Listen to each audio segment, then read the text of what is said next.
అందరికీ నమస్కారం అండి. ఈనాటి నా ఈ స్పెషల్ కార్యక్రమంలో ఆర్ఎన్ రెడ్డి ఐటీ స్కూల్ నుంచి ఆర్ఎన్ రెడ్డి గారు, అలాగే అక్కడ చదివి క్వాలిఫై అయ్యి ఒక మంచి జాబ్ సంపాదించినటువంటి వాళ్ళ స్టూడెంట్ చైతన్య గారు మనతో పాటు ఉన్నారు. ముందైతే వాళ్ళిద్దరికి వెల్కమ్ చెప్పేద్దాం. రెడ్డి గారు నమస్కారం అండి. చైతన్య గారు నమస్కారం అండి. సార్, లాస్ట్ టైం మనం యాక్చువల్లీ కొన్ని టాపిక్స్ మనం కవర్ చేసాం. బట్ నేను అనుకున్నాను, జనరల్గా ఇలాగే చెప్తుంటారు, ఎంత గ్యాప్ వచ్చినా ఏ ఎడ్యుకేషన్ క్వాలిఫికేషన్ ఉన్నా వచ్చేస్తుంది అని చెప్తారు. బట్ నిజంగా వస్తుందా ప్రాక్టికల్గా అని అనుకున్నాను. మీరు టెస్టిమోనియల్ తీసుకొచ్చారు నా కోసం. Thank you so much sir. Sir, ఒక్కసారి చైతన్య గారి గురించి మీ మాటల్లో డీటెయిల్స్ ఏమైనా చెప్తారా? చైతన్య 2015లో మనకాడ క్లాసెస్ తీసుకున్నాడు. సో ఇతనిది స్పెషల్ ఏంటంటే, మనం లాస్ట్ టైం మాట్లాడుకున్నట్టు ఏ డిగ్రీ వాళ్ళకైనా సాఫ్ట్వేర్లో జాబ్ కొట్టవచ్చు అని చెప్పినాం. సో తను చదివింది ఇంటర్మీడియట్ బైపీసీ, డిగ్రీ బీకామ్ అయిన తర్వాత మన ఇన్స్టిట్యూట్లో క్లాసెస్కి వచ్చాడు. సో బీకామ్ ఆ తర్వాత ఇప్పుడు 7 years నుంచి is working in industry. And మన కోర్స్ అయిపోయినాక ఫస్ట్ వీళ్ళని ఒక ఇంటర్వ్యూకి పంపించాను. ఒక చిన్న కంపెనీ పిలిచినప్పుడు నేను I have send around 7 students, 7 మందిని పంపించాను. సో చైతన్య మీద ఒక ఐ ఉంది నాకు. ఎందుకుంది అంటే ప్రొఫైల్ డిఫరెంట్.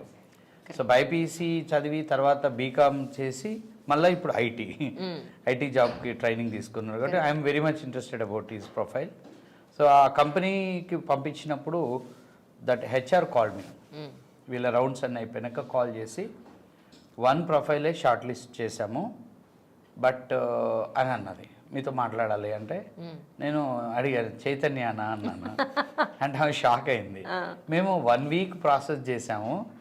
మీ ఎలా చెప్పారంటే, మేము పంపించే స్టూడెంట్స్లో మేము 5-6 months అబ్జర్వ్ చేస్తాం కాబట్టి ఎవరు అనేది మేము చెప్పగలుగుతాము. మేము కాల్ చేసిన ఉద్దేశం ఏంటి అంటే, తన ప్రొఫైలులో ఎక్కడ బీటెక్ లేదు, ఎంసీఏ లేదు, బైపీసీ అండ్ బీకామ్, ఇంత సబ్జెక్ట్ ఎట్లా గ్రాప్ చేశాడని ఒక ఆశ్చర్యం టెక్నికల్ టీం కూడా అన్నారు. ఒకసారి మీతో మాట్లాడమంటే is the best student in the batch, దానికి సంబంధం లేదు కదా అని చెప్పాము. So they have given offer to him, but he didn't join. తను జాయిన్ అవ్వలేదు ఆ కంపెనీలో, ఎందుకంటే అది ఫస్ట్ ఇంటర్వ్యూ. తర్వాత వేరే కంపెనీలో ఈ గాట్ జాబ్, తన జాబ్ వచ్చింది. సో ఆ తర్వాత ఐ థింక్ ఈ వర్క్డ్ విత్, ఐ థింక్ ఇది 3వ జాబా 3rd. సో తను అడగండి, అది బెటర్. రైట్. చైతన్య గారు, ఒకసారి జస్ట్ మా అందరి కోసం మీ ఎక్కడి నుంచి వచ్చారు, ఎక్కడ చదువుకున్నారు, ప్రస్తుతానికి ఎక్కడ చేస్తున్నారు, మా ప్యాకేజ్ చెప్పద్దు కానీ ఎక్కడ చేస్తున్నారో చెప్పండి అట్లీస్ట్. 2015 పాస్ అవుట్ అండి. మాది తాండూరు మండల్ కరణ్కోట్ విలేజ్. అచ్చా. సో స్కూలింగ్ అక్కడ అయింది. దాని తర్వాత డిగ్రీ కూడా తాండూరులోనే. సో దాని తర్వాత ఇంటర్ తర్వాత నాకు కొంచెం ఇంటర్ బైపీసీ చేశాక కొంచెం ఎంసెట్ రాలేదు, కొంచెం కన్ఫ్యూజన్ ఉండింది. దాని తర్వాత పారామెడికల్ కోర్స్ కూడా చేశాను. దాని తర్వాత ఏదో లైఫ్లో మిస్ అవుతున్న ఫీలింగ్, ఏదో నేను అచీవ్ చేయాల్సింది ఏదో చేయట్లేదు, ఏదో డిఫరెంట్ పాత్లో ఉన్నాను ఫీలింగ్. సో దాని తర్వాత మా మామ గైడెన్స్ వల్ల సో ఐటీ ఇండస్ట్రీలోకి అడిగేశాను. సో గైడెన్స్ అయితే మామ నుంచి తీసుకున్నాను, కానీ ఒక డైరెక్షన్ అయితే వచ్చింది. కానీ ఎలా నేర్చుకోవాలి ఏంటి, ఒక లాట్ ఆఫ్ క్వశ్చన్స్, సో చాలా భయాలు ఉండింది. సో దాని తర్వాత ఆర్ఎన్ రెడ్డి ఇన్స్టిట్యూట్లో జాయిన్ అయ్యాను. సో ఆ క్వశ్చన్స్ ఒక భయం పెట్టుకొని జాయిన్ అయ్యాను. నమ్ముతారు లేదు, ఫస్ట్ డే ఇట్ సెల్ఫ్ ఆ భయం తీసేశారని. సో ఆయన వే ఆఫ్ ఎట్లుంటుందంటే, సబ్జెక్ట్ స్టార్ట్ చేస్తారు, బట్ సబ్జెక్ట్తో పాటు మీరేంటి, ఎందుకు చేస్తున్నారు, ఎవరైనా ఎందుకు చేయగలరు అనేది పర్సనల్ టచ్ కంపల్సరీ ఉంటుంది. సో ఆ పర్సనల్ టచ్ వల్ల so way of explaining and మనం వే ఆఫ్ సబ్జెక్ట్ లెర్నింగ్ అనేది ఆ వే ఆఫ్ అప్రోచ్ వల్లనే నేను ఇప్పుడు ఈ స్టేజ్లో ఉన్నాను. సో ఫస్ట్ ఆఫ్ సార్ చెప్పారు ఆ జాబ్ జాయిన్ అవ్వలేదని. సో దాని తర్వాత నేను సో ఆయన వే ఆఫ్ ఎట్ ఉంటుంది, మీరు 4-5 jobs మీ చేతిలో పెట్టుకోవాలి. సో ఎక్కడైతే బాగుంటుందో అన్ని ఇంటర్వ్యూస్ అటెండ్ అవ్వండి. సో ఎక్కడైతే నచ్చిందో అక్కడే జాయిన్ అవ్వండి. So as part of that day so ఆయన చెప్పారు అని ఆ way of explaining, way of లెర్నింగే అది కారణం. దాని తర్వాత టర్బో మోడల్స్ అనేది ఫస్ట్ కంపెనీ నాకు. సో అక్కడ నేను 3 years వర్క్ చేశాను. సో అది నా లైఫ్ ఇంకొక సో సార్ ఎట్లానో అక్కడ కూడా నాకు ఒక సిమిలర్ కైండ్ ఆఫ్. అంటే మళ్ళీ మీ క్వాలిఫికేషన్ ఇంప్రూవ్ చేసుకున్నారా 3 years అక్కడ వర్క్ చేసిన తర్వాత సార్? అంటే మళ్ళీ ఇంకో కోర్స్ ఏమైనా నేర్చుకోవడం ఏం లేదు? నథింగ్. అదే స్టార్టింగ్ ఏ కోర్స్ నేర్చుకున్నారో అదే. బీకామ్ తర్వాత .NET కోర్సు. .NETలో ఫస్ట్ కంపెనీలో జాబ్ వచ్చినప్పుడు తను జాయిన్ అవ్వలేదు, ఇంకో కంపెనీలో జాయిన్ అయ్యాడు. వాట్ ఈ set right no Turbo. Turbo models అనేది ఫస్ట్ కంపెనీ. సో అక్కడ 3 years చేశాక దాని తర్వాత మైక్రోసాఫ్ట్లో చేశాను క్లయింట్గా. సో దాని తర్వాత ఇప్పుడు ప్రెసెంట్ డెలాయిట్లో. So right, that's great journey really. అవును, మీరు ఇంటర్మీడియట్లో సైన్స్ తీసుకుని డిగ్రీలో కామర్స్ తీసుకోవడం అంటే ఎందుకు అలా షిఫ్ట్ అయ్యారు? అంటే 10th సైన్స్లో ఎక్కువ మార్క్స్ వచ్చి ఏదో చేసేద్దామని జాయిన్ అయ్యారు, అది మనతో కాదని మళ్ళీ కామర్స్కి వచ్చింది అంతేనా? సో సైన్స్ ఇంట్రెస్ట్ ఉండింది, సో బైపీసీ జాయిన్ అయ్యాను. సో బైపీసీలో సో కొంచెం ఎంసెట్ నేను కొట్టలేకపోయాను. దాని తర్వాత సో నేను ఐటీ ఇండస్ట్రీకి రావాలి. So only changes BiPC to science to IT. So IT చేయాలంటే నాకు బీజెడ్ లైక్ బీకామ్ ఎందుకు తీసుకున్నా అంటే ఇంకో ఆప్షన్ లేదు నాకు. రైట్. సో బీకామ్ కంప్యూటర్స్ ఒకటే ఆప్షన్ కాబట్టి నేను బీకామ్ కంప్యూటర్స్ ఉంది కాబట్టి బీకామ్ చేయాల్సి వచ్చింది. సో అక్కడ నేను ఐటీ షిఫ్ట్ అవ్వాలంటే త్రూ బీకామే నాకు దారి. అంటే కామర్స్ కూడా నేర్చుకోవాలి, ఇక్కడ ఐటీ నేర్చుకోవాలి, కామర్స్ నేర్చుకోవాలి, అప్పుడే నేను ఐటీ ఇండస్ట్రీకి వెళ్ళగలను. So through BCom computers 3 years చేసిన తర్వాత దాని తర్వాత ఇక్కడ సార్లో ఇన్స్టిట్యూట్లో .NET చేసి సో వితిన్ 1 month కూడా నేను కోర్స్ అయిన 1 monthలోనే. అంటే మీకున్న ఎడ్యుకేషన్ క్వాలిఫికేషన్కి రైట్ మీరు ఏ కోర్స్ నేర్చుకుంటే ప్రస్తుతం డిమాండ్లో ఉంది, ఏ కోర్స్ నేర్చుకుంటే మంచి ప్యాకేజ్ దొరుకుతుంది అనేది ఆర్ఎన్ రెడ్డి గారు మీకు అడ్వైస్ చేశారా? సో ప్యాకేజ్ పరంగా కాదు, సో డిమాండ్ పరంగా చెప్పారా? డిమాండ్ పరంగా. సో ఆయన చెప్పేది మాత్రం .NET. సో ఎందుకు .NET అనేది చెప్పారు. Right. So Java, Python, .NET ఇలా నెంబర్ ఆఫ్ ఉన్నాయి. సో ఆయన ఎందుకు .NET ఎంచుకున్నా నేను అనుకుంటున్నా అంటే సో కానీ జావా కంపారిటివ్లీ జావా తీసుకుంటే మీకు కొంచెం టైం ఎక్కువ పడుతుంది అండ్ సబ్జెక్ట్ కూడా ఎక్కువ. సో .NET తీసుకుంటే కొంచెం ఈజీగా 3-4 monthsలో మీరు కంప్లీట్ చేయవచ్చు. సో కొంచెం ఈజీగా ఉంటుంది అని చెప్పి right. So and more or less Java ఇది కూడా సేమే, బట్ ఈజీనెస్ కోసం .NET ఎంచుకో. .NET is right.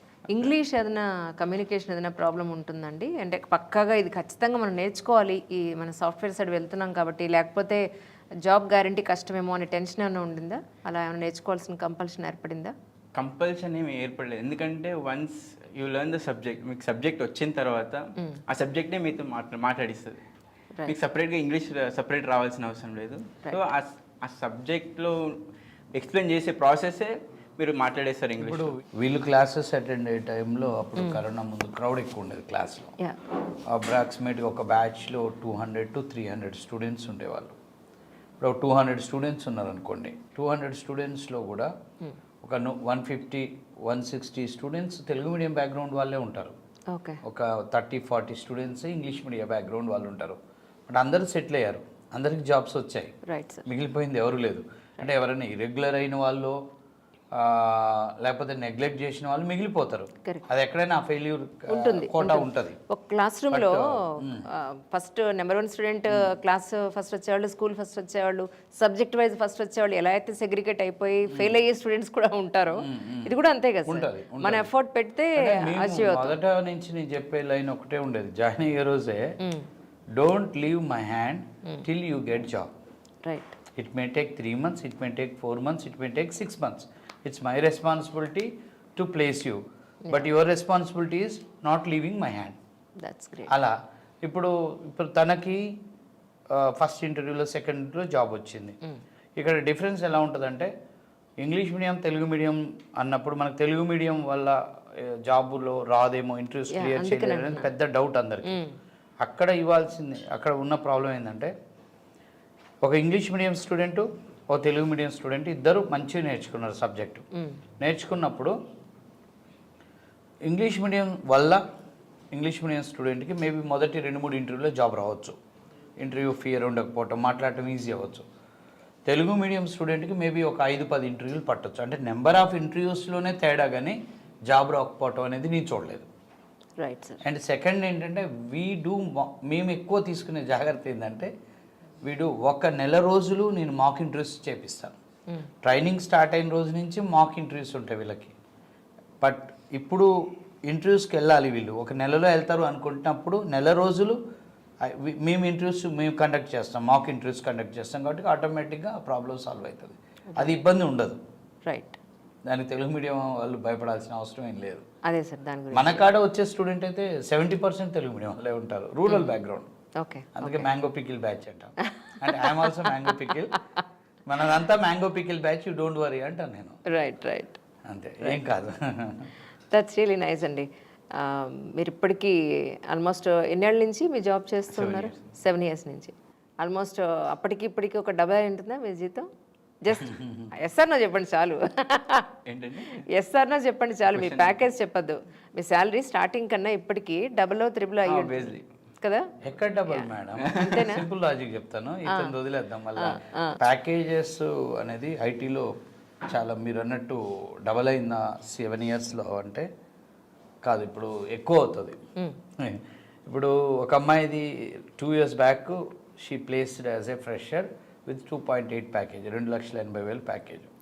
First 1 year అయినాక ఆమె కంపెనీ మారింది. జనరల్గా స్టూడెంట్ ఎలా అంటే మినిమం 2 to 3 years ఒక కంపెనీలో పనిచేయడం అనేది మంచిది, మేము సజెస్ట్ చేస్తాం. కానీ స్టూడెంట్కి కంపెనీలో కంఫర్ట్నెస్ లేకపోవటమో, లేకపోతే వీళ్ళకి ఫైనాన్షియల్ ప్రాబ్లం ఉన్నప్పుడు ప్యాకేజ్ పెరగడం కోసం కంపెనీ మారుతారు. తను ప్రొఫైల్లో ఫస్ట్ కంపెనీ మారినప్పుడు 2.8 went to 5.5. తర్వాత ఇప్పుడు సెకండ్ కంపెనీలో మళ్ళా 1 year షిఫ్ట్ కొట్టారు. తన కాడ 2 offers ఉన్నాయి, 4 ఉన్నాయి, 2 చెప్తుంది తను నాకు. ఒకటి 11 lakhs, ఒకటి 16 lakhs. సరే 16 lakhs వదిలేండి, 11 lakhsలో జాయిన్ అయింది. సో 2.8 ప్యాకేజ్ 2 సంవత్సరాలలో 11 lakhs ప్యాకేజ్ అయింది. సో మీరే లెక్కేయండి ఎన్ని రెట్లు పెరిగిందో. సో లైక్ దట్ ఇప్పుడు మన చైతన్యది ఉంది అనుకుందాం. ఇప్పుడు తను మేబీ స్టార్టింగ్ శాలరీ ఎంత ఉంది? స్టార్టింగ్ అది 1.2 అన్నప్పుడు ఆ రేషియోలో 7 yearsలో పెరగచ్చు. డిపెండ్స్, అంటే కంపెనీలు మారిన బట్టి గ్రోత్ బాగుంది ఉంటుంది. ఐటీలో జాయిన్ అయ్యేటప్పుడు చాలా మంది అడిగేది ఏంటంటే ఇప్పుడు స్టార్టింగ్ ప్యాకేజ్ ఎలా ఉంటుంది అని అడుగుతారు కోర్స్కి వచ్చినప్పుడు. మేము 2.4, 3, 3.6 అంటే ఇంకా అది అలానే ఉంటుందా, పెరుగుతుందా అని అంటారు. సాఫ్ట్వేర్ జాబులకి ఇంత క్రేజ్ ఉండటానికి మెయిన్ రీజన్ ఏంటంటే శాలరీ గ్రోత్ అనేది ఇంకా ఏ ఫీల్డ్లో కూడా ఉండదు. ఒకటి real estate, 2 software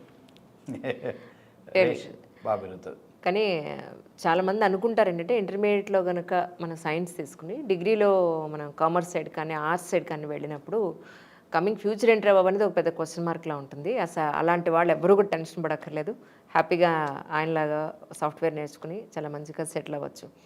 we wish you all success అండి. Once again thank you so much. Thank you.